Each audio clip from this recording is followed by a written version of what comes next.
नमस्कार. आपण आज बीड जिल्ह्यातील कपिलधारवाडी या ठिकाणी कपिलधार ते बीड या रस्त्यावर डोंगरात वसलेले गाव आहे. या ठिकाणी भूस्खलन झाले. पूर्णतः रस्ता खाली गेला. काल परवापर्यंत भेग होती, पण आज आपण पाहू शकतो की पूर्ण रस्ता दबला गेलाय. नाही, जवळपास एक 1.5 किलोमीटर पर्यंत हा रस्ता असाच झाला. पूर्ण रस्ता खचलाय. जवळजवळ 4 ते 5 फूट रस्ता खाली गेलाय. घराला काही झालंय का मामा गावात? हे घर गेले, तडे गेले, काही हा, त्या घरात काहीच नाही राहिले. सगळे आपण फाटले. हो ना. पण इकडे भिंतीला तडे गेले, गावातले बी भिंतीला. असं कधीच झालं याच्या आधी? कधीच झालं नाही. आज पिढ्या गेले, पण कधी नाही झालं. इतका पाऊस पण असं कधीच झालं नाही अजून. सर 1.5 फूट 2-4 फूट रस्ता गेलाय सर खाली. खूपच जास्त. किती कमी होता तो 2-3 भयानक परिस्थिती. कपिलधार पूर्ण रस्ता दबलाय बीडकडे जाणारा. असा पाऊस पण नाही बघितला ना मामा कधी याच्या आधी?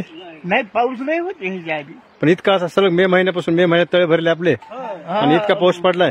इतका पडला, पण जास्त टिकला नाही. एक दिवशी येऊन तेवढं झालं. हा, पण ते मे महिन्यातला पाऊस जास्त दिवस टिकला. त्यामुळं. पाऊस तवा बी ते का पण आपल्याकडे असं काही झालं नव्हतं ना याच्या आधी. नाही, कवच नाही. हा प्रकार कधी झाला ना असा? नाही. हे काय बरीच मोठी हे काय खाली चालू सगळी इथं. खूप मोठी भेग आहे.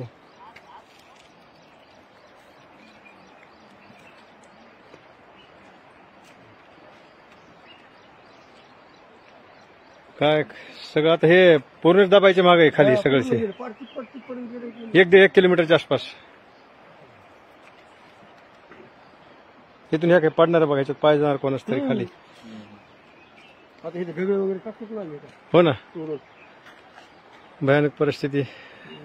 प्रथमच या भागात असं घडतंय.